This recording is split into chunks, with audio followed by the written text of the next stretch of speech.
নোয়াখালীর কোম্পানিগঞ্জে ২০১৩ সালের ১৪ই ডিসেম্বর সংগঠিত জামায়াত শিবিরের ৭ নেতাকর্মীর হত্যাকাণ্ডের বিচারের দাবিতে বিক্ষোভ সমাবেশ করেছে দলটির নেতাকর্মীরা।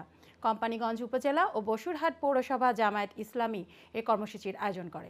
কোম্পানিগঞ্জ উপজেলা জামায়াতের আমির অধ্যক্ষ বেলায়েত হোসেনের সভাপতিত্বে এবং বসুরহাট পৌরসভা জামায়াতের আমির মাওলানা মোশাররফ হোসেনের সঞ্চালনায় সমাবেশও অনুষ্ঠিত হয়। সমাবেশ প্রধান অতিথি হিসেবে বক্তব্য রাখেন নোয়াখালী জেলা জামায়াতের আমির ইসহাক খন্দকার। প্রধান বক্তা হিসেবে বক্তব্য রাখেন সাবেক ইসলামী ছাত্র শিবিরের সভাপতি ও ঢাকা দক্ষিণ জামায়াতের সহকারী সেক্রেটারি ইয়াসিন আরাফাত।